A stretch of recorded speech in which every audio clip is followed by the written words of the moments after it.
Although the Presidential Proclamation of April 15, 1861 is not considered one of the most revered or well-written of Lincoln's writings, it is very important to study. This document expresses Lincoln's willingness to put aside his personal ideology to do what he considered essential to preserve the Union. In this case, preserving the Union meant seeking the counsel of various advisors, risking betrayal from Secretary of State William H. Seward, and eventually raising a military force to end the Confederate rebellion. Prior to the assault on Fort Sumter, Abraham Lincoln made an ardent effort to prevent a crisis from occurring. Lincoln sought the counsel of Secretary of State William H. Seward, who advised an evacuation of the fort. Seward's advice coincided with that of his trusted confidant, General Winfield Scott. The President also sought advice from other cabinet members, including the Postmaster General Montgomery Blair, who outright called for a reinforcement of Major Anderson at Fort Sumter. The Secretary of the Interior advised the President that if the evacuation of Fort Sumter could be made while reinforcing other Union-held forts, then they could make the situation a positive, but if not, then it would be a disaster for the cause. Once President Lincoln had made the decision to send reinforcements to Fort Sumter, he had to deal with Seward, who had been working behind the President's back to thwart his efforts. Seward countermanded Lincoln's order by forging an order of his own to send the relief and reinforcements to Fort Pickens instead of Fort Sumter.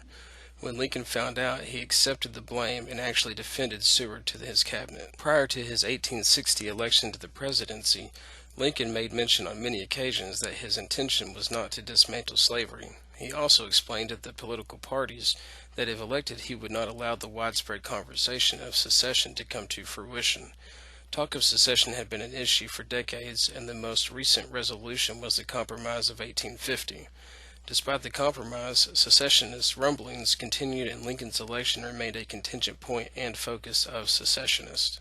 Abraham Lincoln spent the time between his election in November 1860 and his inauguration in March 1861 trying to maintain the unity of the Republican Party while working with the Whigs and Democrats to preserve the Union.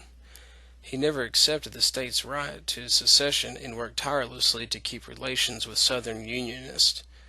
Despite his best efforts, South Carolina became the first state to secede on December 20, 1860. Less than a week later, Union Major Robert Anderson moved his unit from Fort Moultrie, near Charleston Harbor, to Fort Sumter, located in the harbor. This move alerted many, and the presence in Fort Sumter was seen as an enemy invader in Confederate territory. Confederate General P.G.T. Beauregard demanded Major Anderson surrender the fort, which was initially denied. This resulted in the Confederate artillery firing upon the fort for 1.5 days.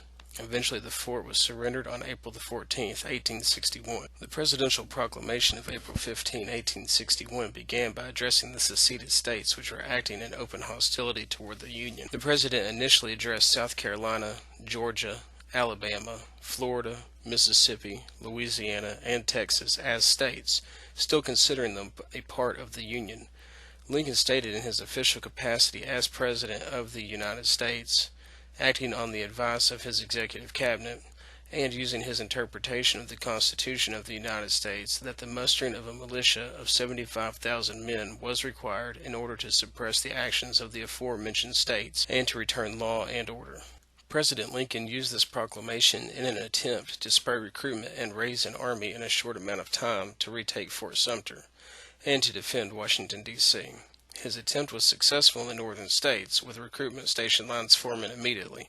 However, in the border states, the inspiration to enlist was not as well received. President Lincoln then provided instruction to the states and the citizens. He stated that the military force being raised was to recapture and reclaim the, quote, forts, places, and property which have been seized from the Union, end quote. He informed the people that the intention of the force being called up was not to harm the lawful citizens. However, he directly asserted his authority by commanding the unlawful citizens to put down their weapons and their aggression and to peaceably return home.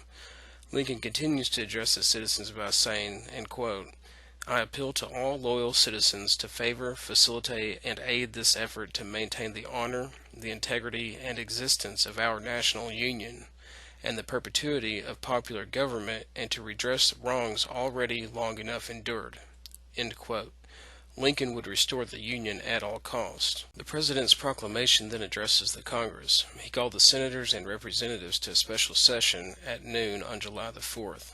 The purpose Lincoln stated for the session, quote, is to consider and determine such measures as, in their wisdom, the public safety and interest may seem to demand. The message is clear that he wanted to have the input of other elected officials to aid in the response to the Southern agitators, and that the chosen date of July the 4th was harking back to the signing of the Declaration of Independence, a nostalgic reference to a unified country.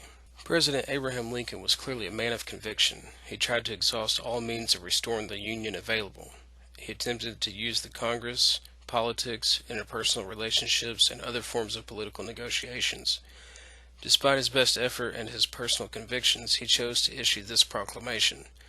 This proclamation may have led to the bleakest day in American history because it was the day that the Commander-in-Chief chose to raise an army of Americans to fight against an army of Americans.